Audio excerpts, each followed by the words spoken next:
China is in the grip of urgency as it prepares for the most formidable typhoon of the decade, Typhoon Saola. This powerful storm is currently wreaking havoc on Hong Kong and southern China, causing cities to come to a standstill, forcing the suspension of classes, and grounding hundreds of flights. The ferocity of this typhoon is unprecedented in recent memory, causing widespread alarm and compelling authorities to take drastic measures to safeguard lives and property. On a recent Friday in Hong Kong and parts of southern China, the daily routine was disrupted as a result of the powerful Typhoon Saola.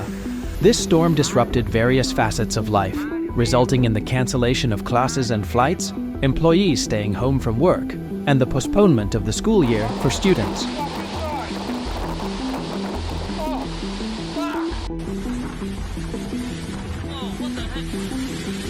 The impact of the typhoon was so significant that it even led to the suspension of trading on the Hong Kong stock market, leaving hundreds of travelers stranded at the airport due to numerous flight cancellations. Meanwhile, in mainland China, rail authorities took precautionary measures by halting all trains entering or leaving Guangdong province for a specified period.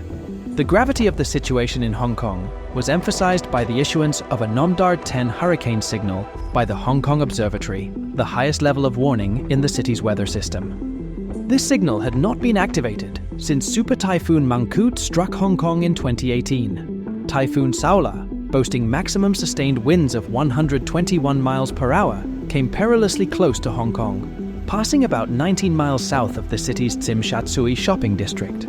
During the night, the typhoon's eye wall, an exceptionally intense part of the storm, moved across the city, posing a significant threat. Despite the fear and disruption caused by Typhoon Saola, there was a glimmer of hope that the winds would gradually weaken as the storm moved westward along the coast, away from Hong Kong. However, the Hong Kong Observatory cautioned residents about the potential for severe flooding in coastal areas, with concerns that the maximum water level could reach levels similar to those witnessed during Typhoon Mangkhut, resulting in substantial damage, including fallen trees and damaged scaffolding on buildings. It's essential to recognize that the impact of the typhoon extended beyond Hong Kong. In recent months, various regions in China had already experienced abnormally heavy rains and deadly flooding, resulting in casualties and widespread destruction, particularly in outlying mountainous areas of Beijing. The looming threat of further flooding from Typhoon Saola added to the ongoing challenges faced by these regions. As Typhoon Saola approached Hong Kong, its residents braced themselves for the impending disaster. Around 400 individuals sought shelter in temporary accommodations, while ferry and bus services were halted to ensure everyone's safety. Those residing in low-lying areas took preventive measures, such as placing sandbags at their doorsteps to thwart potential flooding. Regrettably, the typhoon still managed to inflict damage, downing dozens of trees and causing injuries to 7 individuals who required medical attention. To guarantee safety, all schools remained closed on the subsequent Saturday. While many heeded the warnings and remained at home to weather the storm, individuals like security guard Shirley Ning had no alternative but to report to work. Ing observed that some people were stocking up on essential supplies in anticipation of the typhoon, reflecting the sense of caution and apprehension prevalent within the community. The impact of Typhoon Saola extended beyond Hong Kong, affecting neighboring areas.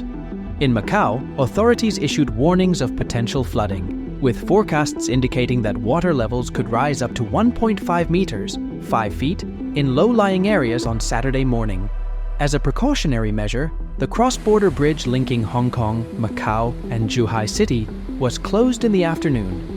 Macau's leader, Ho Yat-seng, even ordered the suspension of casino operations to safeguard residents and visitors. Just to the north of Hong Kong, in the technology and finance hub of Shenzhen, authorities took substantial measures to protect the public. The Emergency Management Bureau mandated the suspension of work, business activities, and public transportation. Only rescue teams were allowed to use the city's highways. These actions were implemented to minimize risks and disruptions in the face of Typhoon Saola. The broader scenario encompassed the potential impact on mainland China, as the National Meteorological Administration cautioned that Saola might make landfall in coastal areas stretching from Taishan City in Guangdong Province to Shenzhen early on Saturday or skirt through these regions. Furthermore, another storm, Haikui, was looming on the horizon, steadily advancing toward eastern China.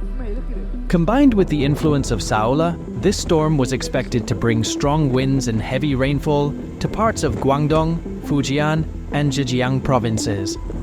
Additionally, it was predicted that Haikui would strike Taiwan's eastern coast on Sunday, compounding the challenges posed by these meteorological events. Typhoon Saola had a far-reaching impact, having previously passed just south of Taiwan before heading towards mainland China. Its outer bands had already unleashed torrential rain on southern cities in Taiwan, resulting in significant disruptions and flooding. Before reaching China, Saola had also affected the Philippines earlier in the week, displacing tens of thousands of people in the northern part of the islands due to flooding.